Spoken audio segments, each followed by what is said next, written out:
Near mint condition, the home of collected editions. That cover's so awesome. Absolute format is the best way to own this store. Time to empty those wallets and fill those shelves.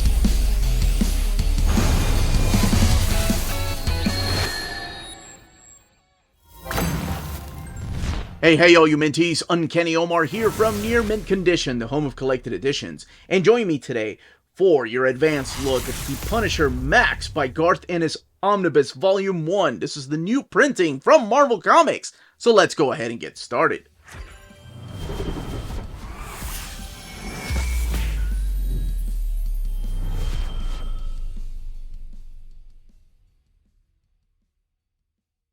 And welcome back, everybody. Now, before getting started, a big thank you to David Gabriel and the folks at Marvel for sending us an advanced copy of this omnibus. This omnibus is due out in the direct market and book market on June 18th, or I guess 19th.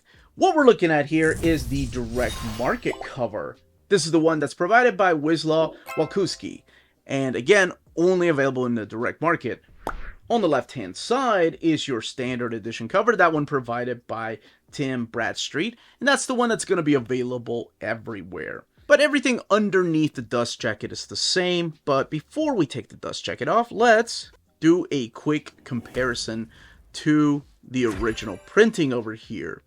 So this is my original printing, and it is the same cover they are using for the standard edition, the Tim Bradstreet cover, but I really like that Bourne cover. Let's look at the spines. Max Omnibus, looks the same. The Punisher, of course, you have that image down there. And that image down there of the original printing, Volume 1 down there. And then the back of the book. And you have explicit content and explicit content down here. This one retails for $100, and this one retails for $100 as well. It looks like they're using the same font, and of course that same image from Tim Bradstreet. Now, underneath the dust jacket, I know for a fact it's going to look different.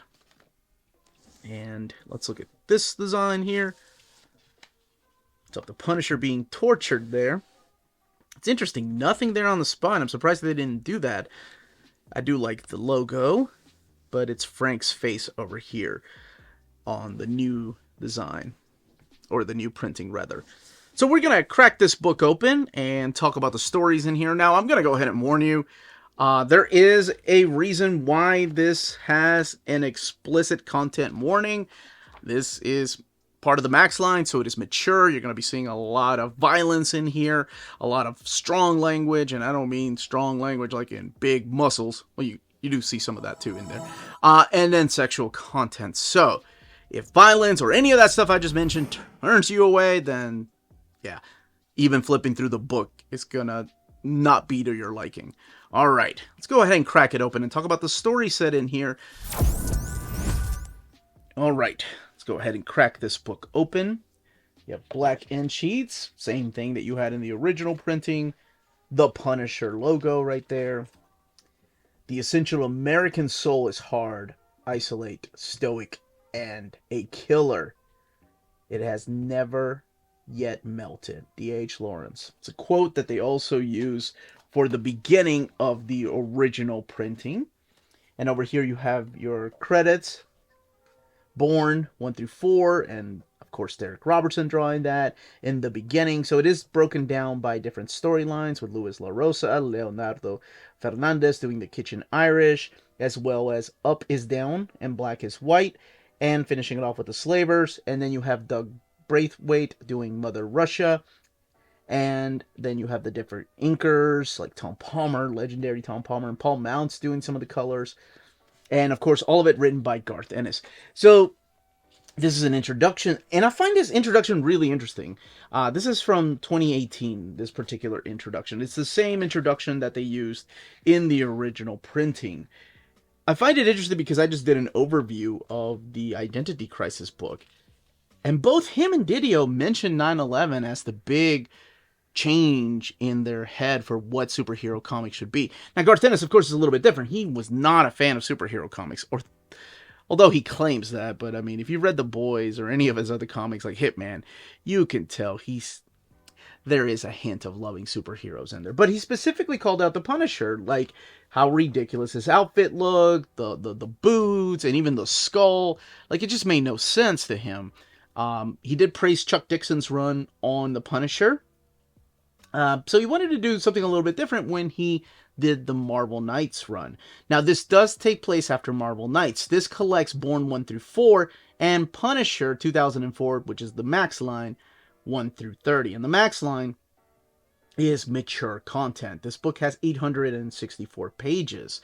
So the other thing to note, and this is a little hard to explain, because there's some series, or issues rather, that contradict whether this is canon or not. So this is not supposed to be canon. This does not take place in the 616 universe. As a matter of fact, this is a different Punisher than Marvel Knights Punisher.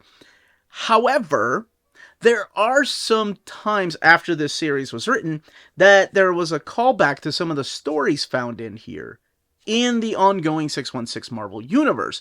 So to me, it's one of those things that, yeah, it could be its own little pocket universe, but you could really fit this into the continuity of the Punisher reading order. It could happen after the whole Marvel Knights era, and right at the same time the Punisher Warzone is having fun with Civil War, but then it's kind of ridiculous because it doesn't really fit there. Now, I did warn you all, there is a lot of brutality and violence in here. A lot of torture.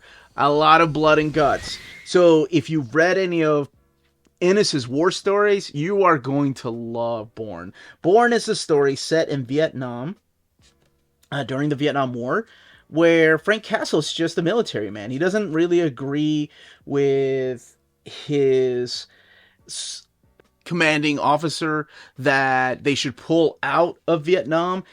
He likes war. Now, he has a wife and a family back home, but there's something about war that just brings out the best in him. Now, in here, you're going to see some inner monologue.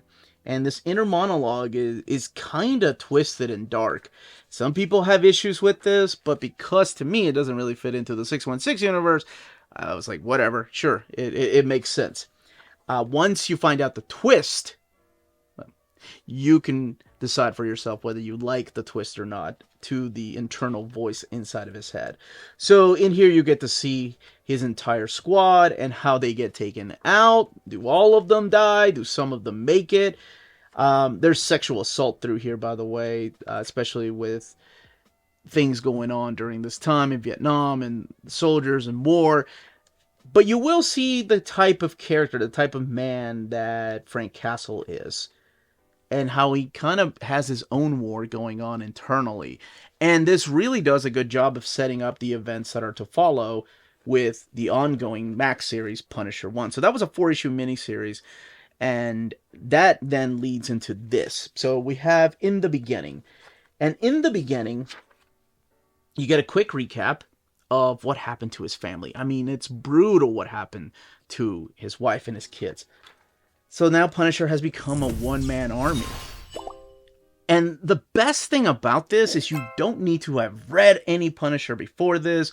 You don't need to have watched any of the movies. This will make you understand who the man is in this particular Max line. Because, I mean, he goes nuts. So at the very beginning, he's being spied upon, or there are detectives that have taken an interest in him. This is O'Brien and this is Roth. They're just out there checking on him, making sure, what exactly is he doing, because they realize that he is a vigilante. And what he ends up doing is going and celebrating Don Majimo's 100th birthday by just shooting this old man, who is leader of this family and leader of this mob. And once everybody goes out after him, he just turns around and just starts mowing them down with machine gun fire. So if you like over-the-top violence, man, this book is up your alley, because it is about just in every issue. Now, in here, he kind of gets reconnected with Microchip, the character from the 616 universe, but this is like its own little version of it. And Micro still wants to work with him, along with Roth and O'Brien. I do like the character that they set up of O'Brien. The other character they introduce here is Nikki Cavella. Nikki Cavella is this twisted mobster who has these messed up henchmen like Ink and, what's the other guy's name? Putsy. And they want to take over the mobster scene here. And of course, the Punisher is going to put a stop to that. Now, Nikki does play a bigger part later on, as well as O'Brien and what ends up happening to poor Roth. So in the beginning is 5 parts, and then that leads into the next story arc, and that's Kitchen Irish. Kitchen Irish is really interesting. Punisher's just minding his own business, and then a bomb explodes, and it turns out that there is a war going on between 2 rival criminal gangs that are trying to get something, almost like a MacGuffin. This guy I find really creepy and interesting. This is Finn Cooley. I just like the fact that, you know, he's not your average looking dude. He definitely stands out. And the Punisher gets caught in the middle of this gang war. And what does the Punisher want to do? Well, he wants to put an end to everything, right? The beauty of Ennis's Punisher is the understanding of the character. That's what I enjoyed about these particular stories. Is that no matter what, Frank realizes at the end of the day, he is not helping himself. He's not going to bring his family back. There is no end to crime. But by God, he is going to put a big dent on crime while he still has air in his lungs. And that's something that a lot of the writers in The Punisher understood about him, right? Like you've had Carl Potts, you've had Mike Barron, and you've had Chuck Dixon, Jason Aaron. Like there's a lot of writers that have taken over the Punisher run that I think understood that about Frank Castle, just how much of a broken man he is. I think sometimes in the 90s, though, you kind of cross that line of like hero, anti-hero, and maybe superhero. And don't even get me started on the whole Civil War era, that Punisher war zone. Anyway, all right, back to this. So that's the second story arc. In the third story arc, it's called Mother Russia. And in this particular storyline, something that you probably noticed already, and something I haven't talked about, is where are the rest of the superheroes? Where are the supervillains? That's the thing about the Max line. There really aren't any superheroes in here. You're going to get some cameos and Easter eggs, and I don't want to spoil that. But this is an appearance by Nick Fury. Now, this Nick Fury is very similar to the Nick Fury from the Fury Max. That was written by Garth Ennis and drawn by Derek Robertson. And of course, both of them went on to do Bourne, and then they went on to do The Boys. But that character shows back up through here. And Nick Fury ends up assigning Frank Castle a top secret mission. It's this almost Mission Impossible type of mission to infiltrate Russia, to get out this young girl that has been given this virus, this virus that is destroying people left and right. It's a flesh-eating germ virus that is running through her veins. However, also running through her veins is the antidote. So the cure and the sickness runs through her veins. So of course the Russian government wants her, but he is supposed to take her out of there. Now, he won't be alone in this mission, because in this mission, he gets teamed up with Captain Martin Van Ham. And together, they're going to team up to go infiltrate Russia to get this little girl out. Now, there are some dark things that happen through here that I don't want to spoil, that almost make you question, am I reading about somebody that is genuinely a good person, just doesn't know how to show it, or is this guy also a monster? And speaking of monsters, Nikki Cavella makes a comeback in the fourth storyline called Up is Down and Black is White. And let me tell you, this one gets dark. What he does to the bodies of the Punisher's wife and children, just to film and to put it on a news broadcast, man, you're gonna hate this guy. Because he's trying to get the attention of the Punisher. He wants to take out the Punisher. But he makes the mistake that most mobsters do, right? You get the attention of the Punisher and you're going to go up against the Punisher? No! That doesn't have a happy ending. Frank's going to freaking find out what you do. And he does. And what he does, oh my gosh, the stupid idea of him videotaping himself doing it and sending it to the local TV station, that is a freaking death sentence. That was... anyway, what he ends up doing to the bodies is awful. Now, there's also a connection. You get to find out more about Nikki's background and his family. Let's just say that is just messed up, what that family tree looks like. O'Brien gets some character development here, and like I said, she'll play a bigger part through here, through the entirety of this particular story. And the last story in here is called The Slavers. This is another one that is 5 parts. This is Frank running into this young woman who was part of a sex trafficking. She was part of that life. And oh my gosh, this one is brutal. I mean, the whole thing is brutal, right? A lot of true crime in here. So if you can't stomach things that are happening in the real world and you just want to escape it, I completely understand and respect that. In a way, my wife is like that. Like, she can't watch things like The Sopranos or Breaking Bad because that's just awful, and things like that happen in real life. Whereas she loves Kill Bill because that type of over-the-top violence just is humorous. So I understand if you can't. This one here, though, when you find out what ends up happening to what is her name? I think it's Is it Viorica? I think Viorica's babies. Oh my gosh, it's just awful. So of course, like, it almost goes back to that formula of Jack Kirby, right? Like, the villains make the hero. So the more evil and vile and awful that these villains are, the more you cheer for the hero when he gets his revenge, right? Like, he gets his hands on these villains. The more you just cheer for him. So in a way, I feel that when I was reading this, because these people are so awful. One other really quick and interesting thing, this is another thing that, like I said, could be or could not be part of the 616 universe. Jed Cook makes an appearance through here, and she was in the Marvel Knights book, and the Marvel Knights book is in the 616 universe. She's the social worker. So maybe this is set in the same universe? I don't know. I still think it is, just mature themes. All right, let's look at the extras, because that's the last thing I want to say, and I think I did a pretty good job kind of giving you an idea of what type of stories are collected in here. So this is Thoughts About Bourne from Derek Robertson right here. I love his artwork. And then photo references right here. Character designs, the different characters that are part of Frank Castle Squad. Then the layouts for Bourne and Punisher designs by Luis La Rosa. Love what he did with the skull. I do like when different artists come in and change up the skull. I remember in the, the late... No, it was mid-90s whenever they were changing the design of the skull. I thought it was... Okay, it was edgier and also very 90s.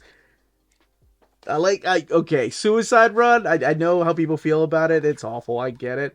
But I really like the dude with the skull on his face. He was one of my favorites. And then you have the layouts and the pencils, the inks, and the colors. I love when they show you things like this. The Braithwaite's artwork right there, and Leandro Fernandez's art right here. I picked some interesting pages. And then your end sheets. Now let's look at the binding and do a comparison. 864 pages, printed at the Mega Print. So the paper stock seems pretty thick compared to the past. And, I mean, most of it taking place at night, right? There's hardly any shiny and happy moments in the Punisher. But even the whites and the light colors have very minimal bleed through happening. I'll do a comparison with the original printing. As a matter of fact, before I do that, I wanted to talk about the original printing.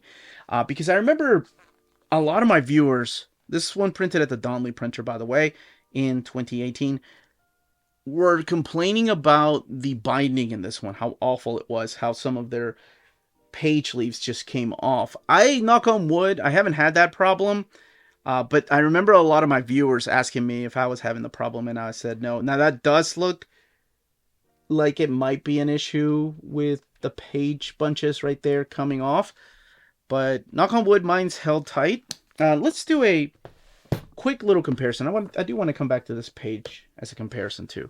So you have the original printing here on the left hand side and the new printing on the right. And your black end sheets right there, your title page, the Punisher. This is where they put who printed it and where. And then there's your credits, your introduction, and Bourne being the first issue in here. And the colors seem a little bit darker in the new printing than they do in the original printing. Not very much, and I don't even know if you can tell in the video. Maybe it's just me looking at both.